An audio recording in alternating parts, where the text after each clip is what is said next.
ஆண்டவரும் அருமை இரட்சகராக இயேசு கிறிஸ்துவின் நாமத்தினால் உங்கள் யாவருக்கும் என்னுடைய அன்பின் வாழ்த்துக்களையும் ஸ்தோத்திரங்களையும் நாங்கள் தெரிவித்துக் கொள்கிறோம்.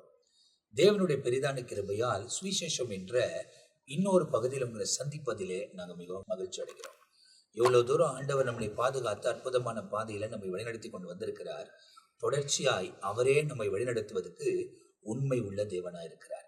அவர் பொய் சொல்லுகிறவர் அல்ல, மனம் மாறுகிறவர் அல்ல. ஒவ்வொரு காரியத்தையும் சொன்னபடியே நிறைவேற்றுகிறவர் என்பதை ரொம்ப தெளிவாய் துல்லியமாக நீங்கள் அறிந்து கொள்ள வேண்டும். தேவனோடு நடக்க நடக்க கர்த்தர் நம்முடைய கிருபைகளை நம்முடைய வாழ்க்கையில கட்டாயம் விளங்க பண்ணுவார். காரணம், இவைகளெல்லாம் நாம் கை கொள்ள வேண்டும் என்ற நோக்கத்தோடு தான் பேசி அவைகளை பதிவு பண்ணி பல தடைகள் மத்தியில இவைகளெல்லாம் பல தேசங்களை வந்து சேர நம்ம கரங்களிலே இந்த புத்தக வடிவில் இருக்க, நம்ம செல்போன்களில வாய்ஸ் வடிவத்தில் இருக்க, வீடியோ வடிவத்தில் இருக்க ஆண்டவர் இவைகளெல்லாம் கொண்டு வந்து சேர்ப்பதற்கு காரணம் ஒரே ஒரு நோக்கம், நாம் கெட்டு போகாமல் நித்திய ஜீவனிலே பங்கு பெற வேண்டும் என்ற காரணத்துக்கு தான் இவைகளெல்லாம் நமக்கு அறிவிக்கப்படுகிறது. எனவே சுவிசேஷம் என்பது ரொம்ப முக்கியம். இந்த பகுதிகளில நாம் மத்தேயு எழுதின சுவிசேஷம் 1ஆம் அதிகாரத்திலிருந்து தொடர்ச்சியா தியானம் பண்ணி மார்க் எழுதின சுவிசேஷத்தை முடித்து தற்போது லூக்கா எழுதின சுவிசேஷம் 6ஆம் அதிகாரம் 42ஆம் வசனம் வரை நாம் தியானித்திருக்கிறோம். 6ஆம் அதிகாரம் 42ஆம் வசனம் வரை நாம் தியானித்திருக்கிறோம். தொடர்ச்சியாய் நாம் தியானிக்க போகிறோம். ஏசப்பா வருக தாமதிக்குமானால் கர்த்தர் எங்கள் எல்லாரையும் ஜீவனோட காப்பாரானால் தொடர்ச்சியாய் ஆண்டவர் வருகிறவரை, கடைசி மூச்சு இருக்கிறவரை நாம் தொடர்ந்து சமயம் வாய்த்தாலும் வாய்க்காமல் போனாலும் சுவிசேஷத்தை அறிவித்துக் கொண்டு தான் இருக்க போகிறோம். எனவே இதை பார்க்கிற நீங்கள் தொடர்ந்து இந்த நிகழ்ச்சியை பாருங்க, வசனத்துல தேறினவர்களாய் மாறுங்க, பலருக்கும் இவைகளை அறிமுகப்படுத்துங்க, சேனலை சப்ஸ்கிரைப் பண்ணிக்கொள்ளுங்க. அப்போ உங்களுக்கு நோட்டிபிகேஷன் வரும். ஏசப்பா கிருபையினால கிரேஸ் டெலிவிஷன் இந்தியா என்ற இந்த யூடியூப் சேனலை நாங்க மானிட்டைஸ் பண்ணல. மானிட்டைஸ்னா என்ன அப்படின்னா, பணம் வரும் என்று எதிர்பார்த்து எதையும் நாம் செய்யக்கூடாது. இலவசமாய் பெற்றுக்கொண்டதை இலவசமாய் கொடுக்க வேண்டும் என்ற நோக்கத்தோட எங்களுக்கு நிறைய தேவைகள் இவைகளுக்குள் இருந்தாலும் அது ஆண்டவர் தொடர்ச்சியாய் சந்தித்து வருகிறபடியால், நிறைய பேருடைய கரங்கள் இவைகளை தாங்குகிறபடியால் யூடியூப்ல இருந்து வரக்கூடிய அந்த இன்கமை நாங்கள் எதிர்பார்க்கல. எனவே அட்வர்டைஸ்மெண்ட் இல்லாம இவைகள் எல்லாம் நீங்க பார்க்க முடியும். ஆண்டவர் உங்களோடு கூட வெளிப்பட வேண்டும். எனவே வியாபார நோக்கத்தோடு இவைகள் எல்லாம் உங்களுக்கு வழங்காமல் சுவிசேஷம் அறிவிக்கப்பட வேண்டும் என்ற நோக்கத்தோட இவைகளை உங்களுக்கு நாங்கள் அறிவித்துக் கொண்டிருக்கிறோம். எனவே ஊழியர்கள் கூட அவங்க நேரங்களை ஒதுக்கி, நிறைய ஊழியங்கள், நிறைய சபை வளர வளர, அவங்க நடத்துகிற திருவிழாக்கள் வளர வளர நிறைய ஊழியங்கள் அதெல்லாம் ஒதுக்கி வைத்து தன் நேரங்களை ஒதுக்கி இரவில் அவங்க லேட்டா தூங்கினாலும் காலையில் எழும்பி நம்ம மத்தியில் வந்து இந்த ஷூட்டிங்கெல்லாம் உட்காந்து இந்த நிகழ்ச்சிகளை மாலையில் உங்களுக்கு வழங்குவதற்கு அவங்களும் பல பிரயாசங்கள் எடுக்கிறாங்க. எனவே இந்த நிகழ்ச்சி உங்களுக்கு ஆசீர்வாதமா இருக்கும். தேவனோட நடங்க, தேவனுக்காக வாழுங்க, ஆண்டவர் மேன்மையான காரியங்களை செய்வார். தற்போது இந்த பகுதியில 43ஆம் வசனத்திலிருந்து 45ஆம் வசனம் வரை கனிகளை குறித்து வேதத்தில் எழுதப்பட்டிருக்கிறது. மத்தேயில் எழுதினாலும் மார்க்கில் எழுதினாலும் அது இந்த இடத்துல லூக்காவும் அதை குறித்து சொல்லுகிறதை வேதாகமத்தில் எழுதப்பட்டிருக்கிறது. இந்த பகுதியை மத்தியில ரெவரண்ட் ஜான் பீட்டரை அவர்கள் நமக்கு விளக்க போகிறார்கள். மீண்டும் இந்த வார்த்தைகளை கொடுப்பதற்கு எங்களை பலப்படுத்தினவரும் தகுதிப்படுத்தினவரும் ஆயுஷ் நாளை கொடுக்கிறவரும் இப்படி இந்த வார்த்தை நீங்கள் கேட்க வேண்டும் என்று நடத்துகிறவருமான தேவனுக்கே மகிமை உண்டாகட்டும். நாளைக்கு என்ன நடக்கும் தெரியல. இன்னைக்கு இந்த வார்த்தைகளை உங்களுக்கு சொல்லுகிறோம். எங்களுக்கு என்ன நடக்கும் தெரியாது. ஆனால் நீங்கள் இந்த ஜீவனுள்ள வார்த்தைகளை கேட்டு ஆண்டவருடைய அன்பின் எல்லைக்குள் வர வேண்டும் என்ற ஆதங்கம்தான் எங்கள் உள்ளத்தில் காணப்படுகிறது. இங்கே காணப்படுகிற விஷயம் இந்த 2-3 வசனங்களில் 2 காரியத்தை மையப்படுத்தி ஆண்டவர் சொல்லி, நாம நல்லவர்களா கெட்டவங்களா என்பதை சுட்டி காட்டுவதற்கு தான் இந்த பகுதியை ஆண்டவர் சொல்றார். நல்லவங்களா இருந்தால், ஏன்னா இந்த தேவன், இதை கற்றுக் கொடுக்கிற தேவன் யார் அப்படின்னு பார்க்கும்போது அவர் கெட்டவர் அல்ல. எவ்வளவேனும் அவரிடத்தில் இருள் இல்லை. அவர் ஒளியானவர், அவர் வெளிச்சமானவர், அவர் நல்ல தெய்வம், நல்ல போதகர். அப்ப என்ன சொல்ல வருகிறார்? 43ஆம் வசனத்துல 2 தன்மை மரத்தை குறித்து சொல்லுகிறார். நல்ல மரம், கெட்ட மரம். 45ஆம் வசனத்தில் ஆண்டவர் சொல்லுகிறார், நல்ல மனுஷன் பொல்லாத மனுஷன். அதான் ரெண்டு தன்மை. இப்போ இந்த மரத்தை குறித்து விளக்கம் சொல்லும்போது நம்ம இதை சொல்லி தெரிய வேண்டியில்லை, படிக்கும்போதே தெரியுது. நல்ல மரம் நல்லதை தான் கொடுக்கும், கெட்ட மரம் கெட்ட கனியை தான் கொடுக்கும். லூக்கா இதை எழுதுகிறார், நல்ல மரமானது கெட்ட கனி கொடாது. நீங்கள் ஒரு நல்ல மரம், நல்ல மரம்னா நல்லவங்கன்னா கண்டிப்பாக அவங்ககிட்ட கெட்டதுக்கு இடம் கொடுக்க மாட்டாங்க. என்னைக்கு ஒரு நல்லவர்கள்னு பேர் வாங்கின பிறகு அவங்க தங்களுடைய தகுதியை விட்டு கீழே போக விரும்ப மாட்டாங்க. அதை அப்படியே தக்க வச்சுக்கணும். இல்லைன்னா பிரயோஜனம் இல்லையே. இரட்டை வேடம், அங்கே ஒரு வாழ்க்கை இங்கே ஒரு வாழ்க்கை, எப்படியா இருந்தாலும் அது வெளிப்படையாக ஜனங்களுக்கு தெரிய வந்துடும். அதனால் நல்லவர்கள் சொன்னால் அதை கடைசி வரைக்கும் அதை காத்துக்கணும். அதே போல் இங்கே சொல்கிறாரு, கெட்ட மரம் கெட்டதுகிட்ட நல்லதை பார்க்கவே முடியாது. இதான் அந்த வசனம் அப்படி சொல்லுது. அப்போது அதற்கு கொஞ்சம் விளக்கம் கொடுக்குறார். இதை ஆழமாக தியானித்தால் ஆவியானவர் நிறைய கருத்துக்களை சொல்லுவார். 44 அந்தந்த மரம் அதனதன் கனியினால் அறியப்படும். எந்தெந்த மரம் எந்தெந்த கனியினால் அறியப்படும் அப்படின்னா, நல்ல மரம் நல்ல கனிகளால் அறியப்படும், கெட்ட மரம் கெட்ட கனிகளால் அறியப்படும். அப்போ அதை சொல்லிட்டு இன்னும் கொஞ்சம் கூடுதலா ஒரு நெரிஞ்சல் செடி அப்படின்றாங்க. நெரிஞ்சல் செடின்னா அது ஒரு முட்கள் நிறைந்தவை. அது கீழே தரையில் இருக்கும், அதில் நிறைய முள் இருக்கும். அதை நீங்கள் மேலே ஒரு செடி போல் பார்க்க முடியாது. தரையோடு ஒட்டி அப்படியே அந்த தாமரை போல் அப்படியே படர்ந்து காணப்படும். ஆனால் அதுக்குள்ள முள். நீங்கள் ஒருவேளை நீங்கள் மிதியடி காலணி போட்டுக்கிட்டு போனீங்கன்னா அதை பார்த்தீங்கன்னா அதுக்கு கீழே கூட அந்த முள்ளுங்க அப்படியே குத்தி இருக்கும். பச்சை முள் இல்லை, அந்த காஞ்சி போன முள்ளுங்கள் நீங்கள் பார்த்தீங்கன்னா அப்படியே அதில் குத்தி குத்தி காணப்படும். அது இன்னும் கொஞ்சம் இந்த செப்பல் ரொம்ப மெலீஸாக போடுறாங்க பாருங்க, அதை நீங்கள் போய் பார்க்கும்போது அங்கேருந்து சிலது உள்ள குத்தும், இந்த தோல் இல்லாமல். ஆமாம், அதை நீங்கள் பார்த்தீங்கன்னா என்ன குத்துது. அப்போ நீங்கள் கழட்டி பார்க்கும்போது தெரியும் முள்ளு குத்தி எவ்வளவு முள் அதில் இருக்குன்னு.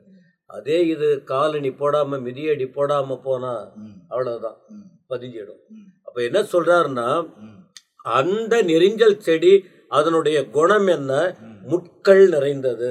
அது முள்ளு குத்த தான் ஆரம்பிக்கும். இதில் இந்த நெரிஞ்சல் செடியில் திராட்சை பழங்களை பறிக்க இது தரையோடு ஒட்டி இருக்கு, முள்ளு தான், அது குணமே முள்ளு தான். அதில் நல்லது எதிர்பார்க்க முடியாது. அதில் நீங்கள் திராட்சை பழத்தை பார்க்க முடியுமா? திராட்சை ரசம் மண்ணிலிருந்து வந்தாலும் அது மேலே அதில் திராட்சைன்னு சொன்னாலே அது பழம். அது நிறைய அநேகருக்கு ஒரு திருப்தியை, ஆரோக்கியத்தை, சந்தோஷத்தை கொடுக்கக்கூடிய ஒன்று. அதான் விளக்கி சொல்கிறாரு. நெரிஞ்சல் கிட்ட திராட்சை பழத்தை பார்க்க முடியாது. திராட்சை பழத்துக்கிட்ட, திராட்சை செடியில் நெரிஞ்சல் இருக்காது. அதை போல அந்தந்த மரத்தினான் கனியினால் அறியப்படும். அப்போ இது ஒரு மனுஷனுடைய வாழ்க்கை. ஒரு மனிதன் ரெண்டு தன்மையில் இருக்கிறான். நல்லவனாக பிறக்கும்போது எப்படியோ, ஆனால் நல்லதா கெட்டதா என்பதை புரியும்படி. இதில் இன்னொரு வார்த்தை சொல்கிறார். அந்த வசனம் முடிந்த பிறகு 45 மரத்தை சொன்னவர் அதற்கும் கனி முக்கியம். ஒரு மனுஷன் என்றால் நல்லவனாய் இருக்க வேண்டும் என்பதுதான். 45 இப்போ மரத்தை ஒட்டி மனுஷன், இப்போ மனுஷனுக்கும் மரத்துக்கும் ஒப்பனை சொல்லப்பட்டிருக்கு பைபிளில். ஒரு முறை ஒரு கண் தெரியாத ஒருவனை ஆண்டவர்கிட்ட அழைச்சிட்டு வரும்போது ஆண்டவர் கேட்குறார், இதை நீ எப்படி பார்க்குற அப்படின்னா, நான் மரம் போல பார்க்கிறேன், கண் அப்படி மங்கி போயிருக்கு. ஒரு மனுஷன் நடந்து போகிற போல. அப்போ அந்த மரத்துக்கும் மனுஷனுக்கும் சேர்ந்து சொல்கிற வார்த்தையை ஆண்டவர் சொல்கிறார். இப்போ மரத்தை ஒப்பிட்டு அந்த மரத்தின் விதங்களை வித்தியாசப்படுத்தும் போது சொல்லிட்டு 45 நல்ல மனுஷன் தன் நல்ல இருதயமாகிய நல்ல பொக்கிஷத்திலிருந்து நல்லதை எடுத்து காட்டுகிறான். பொல்லாத மனுஷன் தன் இருதயமாகிய பொல்லாத பொக்கிஷத்திலிருந்து பொல்லாததை எடுத்து காட்டுகிறான். இருதயத்தின் நிறைவினால் அவன் வாய் பேசும். மரத்தை விளக்கம் கொடுத்தாரு, இப்ப மனுஷனை கொண்டு வருகிறார். நோக்கம் என்ன? ஒரு மனுஷன் பிறந்தாச்சு, பிறந்த மனுஷன் கெட்டவன்னு பேர் வாங்கி மரித்து போகாம நல்லவனாய் மாற முடியும். நல்லவன்கிற பெயரோட இருக்கணும். அப்ப இந்த நல்லவன்கிற வழிக்கு வழிகாட்டுகிறவர் யார்? கர்த்தராகிய இயேசு. அப்படின்னா என்ன செய்யணும் அப்படின்னா, நீதிமொழிகள் 4:23 பார்க்கும்போது, எல்லா காவலோடும் உன் வாயை காத்துக. ஒரு மனுஷன் கெட்டவனா, அதான் நல்லவனா கெட்டவனா நீ எப்படி புரிஞ்சுக்கலான்னு சொன்னா, உள்ளத்துல நிறைய காரியம் இருக்கலாம், ஆனா அந்த வாயை திறந்து பேசும்போதுதான் அவன் நல்லவனா கெட்டவனா என்பதை புரிந்து கொள்ள முடியும். அதனால கொஞ்சம் இல்ல, நல்லவனா இருக்க விரும்புறவங்க அதிகம் பேச மாட்டாங்க. ஏன்னா அவங்க தவறு கூட வந்து விடக்கூடாதுங்கிறதுல கவனமா இருப்பாங்க. கண்டிப்பா. ஆனால் அந்த வார்த்தை எல்லா காவலோடும் உன் வார்த்தையை, உன் வாயை காத்துக்கொள். நல்லவனா இருக்கணும்னா, கனி கொடுக்க வேண்டுமானால், கர்த்தருடைய சமூகத்துக்கு போகணும்னா இந்த காரியம். அது மட்டும் இல்லை, இந்த பொக்கிஷன்னு சொல்றாரு, இருதயம்.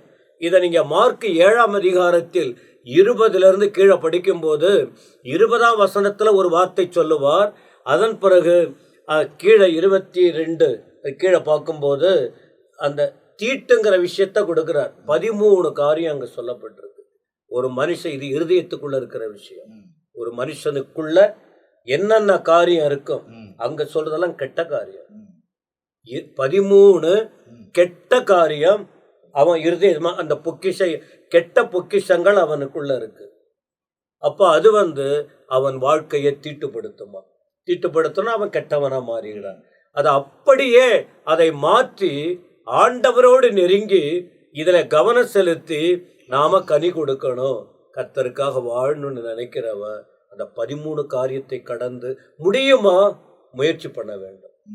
ஏதாவது அவ்வப்போது சில அந்த கெட்ட குணங்கள் மனுஷனுக்குள்ள வர வாய்ப்பு இல்லைன்னு சொல்ல முடியாது. நம்ம உலகத்துலதான் வாழ்ந்துகிட்டு இருக்கிறோம். ஒரு நாள் இல்லாவிட்டாலும் இன்னொரு நாள் ஏதோ ஒரு விஷயத்தில் தவற வாய்ப்பு இருக்கிறது மனுஷன். ஆனால் அந்த நற்போதனைகளை ஆண்டவர் கொடுத்து, நீ நல்லவனா இருந்தீன்னா இப்ப பரலோகத்துக்கு வர முடியும். அதனால கெட்ட குணங்கள் வேணாம். ஏன்னா நல்ல தெய்வத்தினுடைய வார்த்தை, அறிவுரை இதுல இருக்கு. இதை உள்ளத்துல இயேசுவை ஏற்றுக்கொண்டு அந்த நல்லவரின் பாதையை பின்பற்றினா நீ பரலோகத்துக்கு வர முடியுங்கிற விஷயத்தை தான், தவிர்க்க வேண்டியதை தவிர்த்து வளர வேண்டிய வாழ்க்கைக்கு, வளர்ச்சிக்கு இடம் கொடுத்தால் இந்த மேன்மையை அடைய முடியுங்கிற விஷயம் இதில் சொல்லப்பட்ட 2 விஷயம்தான். நீ நல்லவனாயிரு, கெட்ட காரியம் வேண்டாம் என்பதை, மரத்தையும் நல்ல மரம் கெட்ட மரம், நல்ல மனுஷன் பொல்லாத மனுஷன்கிற வித்தியாசப்படுத்தி ஆண்டவரே சொல்லி நம்மை தெளிவாக்குகிற வார்த்தை இதில் இருக்கிறது. இந்த லூக்கா எழுதின சுவிசேஷம் 6ஆம் அதிகாரம் 43ஆம் வசனத்திலிருந்து 46ஆம் வசனம் வரை, நீங்க 45ஆம் வசனம் வரை நீங்க பார்த்தீங்க அப்படின்னு சொன்னா, இந்த இடத்துல நல்ல மரம் கெட்ட மரம் அதுக்குரிய விளக்கத்தை அன்பு போதகர் நமக்கு விளக்கி இருக்கிறார். அப்போ நல்ல மரம் கெட்ட கனியை கொடுக்காது, கெட்ட மரம் நல்ல கனியை கொடுக்காது. இருதயத்தின் நிறைவு வாய் பேசும். தேவன் இருதயத்தை பார்க்கிறார். அவருக்கு இருதயத்தில் என்ன தோன்றுகிறது என்பது பரிபூர்ணமா தெரியும். ஆனால் மனுஷன் முகத்தை தான் பார்க்கிறான். அவன் பேசும்போது தான் அவன் யார் என்பதை நாம் தெரிந்து கொள்ள முடியும். அப்படியானால் தேவன் எல்லாவற்றையும் அறிந்திருக்கிறார். ஆனால் அதே நேரத்தில் மனிதன் பேசும்போது தெரிந்து கொள்ள வரப்படியால் நம் வாழ்கிற வாழ்க்கை எப்படி இருக்கிறது என்பதை அவர்களுக்கு முன்பதாகவும் நம்ம ஒரு நற்சாட்சி உள்ள வார்த்தை, நல்ல சாட்சி உள்ள ஒரு வாழ்க்கையை வாழ்வதற்கு நம்மை நாமே ஒப்பு கொடுக்கணும். அதை குறித்து இந்த இடத்துல லூக்கா எழுதுகிறதை பார்க்கிறோம். இதை தொடர்ச்சியா நீங்க பார்ப்பீங்க அப்படின்னாக்கா 46ஆம் வசனத்திலிருந்து 49ஆம் வசனம் வரை மலை மேல் கட்டப்பட்டவன் என்னக்கூடிய காரியத்துல ஏற்கனவே மத்தேயு மார்க் எழுதின காரியங்கள் தான் இந்த இடத்துல லூக்காவும் அவைகளை பதிவு பண்ணுகிறார். அதை குறித்து நம்ம மத்தியில ரெவரண்ட் மெல்கிசேதேக் அவர்கள் பகிர்ந்து கொள்வார்கள். அன்பார்ந்தவர்களே, தொடர்ச்சியாக நாம் லூக்காவின் புஸ்தகம் 6ஆம் அதிகாரத்துல இயேசு சமவெளியான இடத்துல திரளான ஜனங்களை கண்டு ஆண்டவர் பரலோக ராஜ்யத்தினுடைய ரகசியங்களை அவர்களோடு ஆண்டவர் சொல்லி வருகிற காரியங்களை ஒவ்வொரு தலைப்பின் கீழாக நாம் பார்த்தோம். மரமும் அதனுடைய கனிகளை குறித்து சற்று முன்பு நாம் கேட்டோம். இப்போ கீழே ஆண்டவர் என்ன சொல்லுவார்னா, 2 வகையான அஸ்திபாரங்களை குறித்து ஆண்டவர் சொல்றார். இப்ப இந்த இடத்துல என் வார்த்தைகளை கேட்டு ஆண்டவர் சொல்லும்போது, என்னை ஆண்டவரே ஆண்டவரே என்று நீங்கள் சொல்லியும் நான் சொல்லுகிறபடி நீங்கள் செய்யாமல் போகிறது என்ன? இந்த இடத்துல நம்ம பார்த்தோம்னா, உண்மையான சீடர்கள் யார் என்றால், உண்மையாய் தேவனுக்கு கீழ்ப்படுகிறவர்களே. கீழ்ப்படிதல் தான் உண்மையான சீடர்களுக்கு அறிகுறியாக காணப்படுகிறது. இப்ப வார்த்தையை கேட்கிறது, ஆனா அதன்படி அவர்கள் செய்கிறதில்லை. யார் வார்த்தைகளை கேட்டு அதன்படி செய்கிறார்களோ அவர்களே ஆழமாய் தோண்டி அஸ்திபாரம் போடப்பட்டவர்கள் என்று ஆண்டவர் இங்க சொல்றார். பாருங்க, மத்தேயுல 7ஆம் அதிகாரம் 21வது வசனத்துல இதே நம்ம தியானித்திருக்கிறோம். பரலோகத்திற்கிற என் பிதாவின் சித்தத்தின்படி செய்கிறவனே பரலோக ராஜ்யத்தில் பிரவேசிப்பானே அல்லாமல் என்னை நோக்கி கர்த்தாவே கர்த்தாவே என்று சொல்லுகிறவன் அதில் பிரவேசிப்பதில்லை. இப்ப ஆண்டவர் இந்த இடத்துல என்ன, என்னை நோக்கி நீங்க ஆண்டவரே ஆண்டவரே சொல்லியும் நான் சொன்ன வார்த்தை ஒன்னும் நீங்க செய்ய மாட்டேங்கிறீங்களே. அப்போ யார் பரலோக ராஜ்யத்தில் பிரவேசிப்பார் என்றால், தேவனுடைய சித்தத்தின்படி செய்கிறவனே பரலோக ராஜ்யத்தில் பிரவேசிப்பான். வசனத்தை கேட்கிறவர்களாக மாத்திரமல்ல, அதன்படி நடக்கிறவர்களாய் நாம் இருக்க வேண்டும். அதாவது யோவான்ல 13ஆம் அதிகாரம் 13வது வசனத்துல இயேசு சீஷர்களோடு பேசும்போது சொல்றாரு, ஜான் 13:13ல, நீங்கள் என்னை போதகர் என்றும் ஆண்டவர் என்றும் சொல்லுகிறீர்கள். நீங்கள் சொல்லுகிறபடி அது சரிதான், நான் அவர்தான். ஆனா இந்த போதகர் சொல்றதை நீங்க கீழ்ப்படிய மாட்டேங்கிறீங்களே. நீங்க சொல்றது சரிதான், அவர்தான். ஆனா போதகத்தை நீங்க கைவிடப்பட்டிருக்கிறீங்க. அவர் போதகர், ஆண்டவர் என்று பேதுரும் அப்படிதான் சொல்றான். ஆண்டவரே போதகரே அப்படின்னு சொல்றான். இப்போ அவர்தான் நானு, ஆனா என் வார்த்தையை நீங்க கீழ்ப்படிய மாட்டேங்கிறீங்களே. மல்கியாவின் புஸ்தகத்துல 1ஆம் அதிகாரம் 6ஆம் வசனத்துல பைபிள்ல அங்க எழுதும் சொல்றார், குமாரன் தன் தகப்பனையும் பிதாவையும் ஊழியக்காரன் தன் எஜமானையும் கனம் பண்ணுகிறார்களே, நான் பிதாவானால் என் கனம் எங்கே? நான் எஜமானானால் எனக்கு பயப்படும் பயம் எங்கே என்று சேனைகளின் கர்த்தர் தமது நாமத்தை அசட்டை பண்ணுகிற ஆசார்கள் ஆகிய உங்களை கேட்கிறார். அதற்கு நீங்கள் உமது நாமத்தை எதினாலே அசட்டை பண்ணினோம் என்று சொல்லுகிறீர்கள். அப்போ குமாரன் தன் பிதாவையும் ஊழியக்காரன் தன் எஜமானையும் கனம் பண்ணுகிறார்களே. ஆண்டு சொல்ல, நான் பிதாவானால் எனக்குரிய கனம் எங்கே? இன்னைக்கு ஆண்டவர் எப்படி எடுத்துக்கிறாங்கன்னா, ஆண்டவர் தூக்கி பாக்கெட்ல போட்டு போற மாதிரி வச்சுக்கிறாங்க நிறைய பேர். நான் ஆண்டவரோடு இருந்தேன், ஆண்டவரோடு இப்படி பண்ணேன், அவர் வந்தாரு, நாஸ்டா சாப்பிட்டாரு, எனக்கு இப்படி சொன்னாரு, அது சொன்னாருன்னு சொல்றாங்களே தவிர, கிரியைகளினாலே அறிவீர்கள். மரத்தை குறித்து நம்ம ஆண்டவர் சொன்னார் மேல, அது நல்ல மரமா கெட்ட மரமா, கிரியைகளில் அறிவீர்கள். இப்போ ஒரு செடி நம்ம வைக்கிறோம், அது வளருகிறது. அந்த மரம் நல்ல மரமா கெட்ட மரமா எதுன்னா அந்த பழத்தை சாப்பிடும் போது தான் தெரியும். இந்த மாங்காய் நல்ல ஸ்வீட் மாங்காய், இது சில மாங்காய் புளிப்பு மாங்காய், அது ஊர்க்காய் கூட சில மாங்காய் உபயோகப்படாத மாங்காய்லாம் இருக்குது. கனிகளினால எந்த ஒரு மரமும் கனிகள் தான் அந்த நல்ல மரமா கெட்ட மரமா வெளிப்படுத்தும். ஆண்டவர் நம்முடைய தேவன் என்று சொன்னால் அவர் எதிர்பார்க்கிற காரியம், நான் சொல்லுகிற காரியத்தை நீ செய்யணும். ஆகினால் தான் கீழே சொல்ற, என்னிடத்தில் வந்து என் வார்த்தைகளை கேட்டு அவைகளின்படி செய்கிறவன் யாருக்கு ஒப்பாயிருக்கிறான் என்று நான் உங்களுக்கு காண்பிப்பேன். இப்ப ஆண்டவர் அநேக காரியத்தை பேரபல் மூலியமா தான் பேசுறாரு. ஓமைகள் மூலியமாக, கதைகள் மூலியமாக வசனத்தை ஆண்டவர் வெளிப்படுத்துறாரு. மரத்தை காண்பித்து கனிகள் எப்படி இருக்குன்னு சொல்லி காண்பித்தாரு. இப்ப இங்க என்னன்றாருன்னா, வசனத்தை கேட்கிறவங்க அவங்க யாரு அப்படின்னு சொன்னா, கீழே வசனம் சொல்லுது பாருங்க, ஆழமாய் தோண்டி கற்பாறையின் மேல் அஸ்திபாரம் போட்டு வீடு கட்டுகிற மனுஷனுக்கு ஒப்பாய் இருக்கிறான்.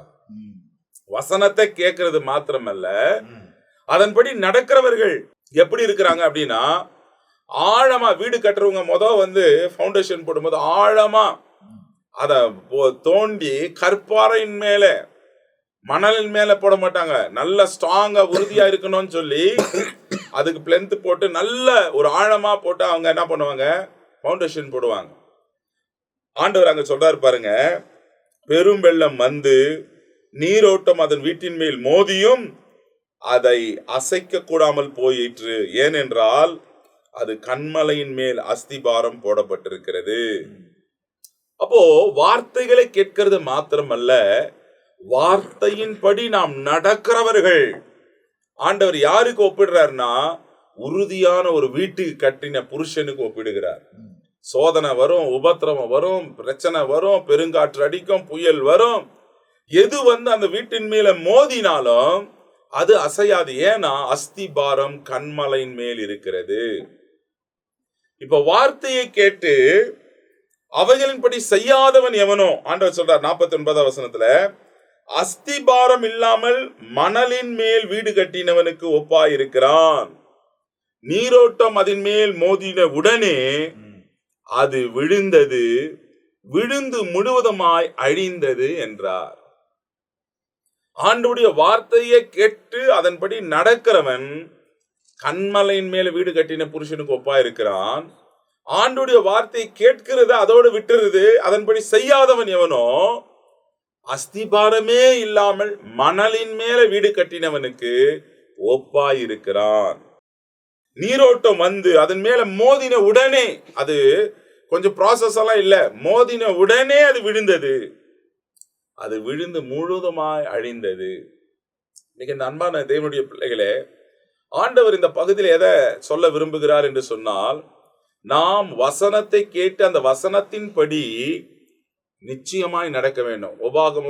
ப்ராவர்ப்ஸ்ல நீதிமொழிகள் 28 அதிகாரம் 18 வசனம் சொல்றது, உத்தமமாய் நடக்கிறவன் ரட்சிக்கப்படுவான், மாறுபாடான வழியில் நடக்கிறவனோ அவற்றில் ஒன்றிலே அவன் விழுவான். உத்தமமா நடக்கணும், நீதிமானாய் நாம் இருக்கணும், உண்மையா இருக்க வேண்டும்.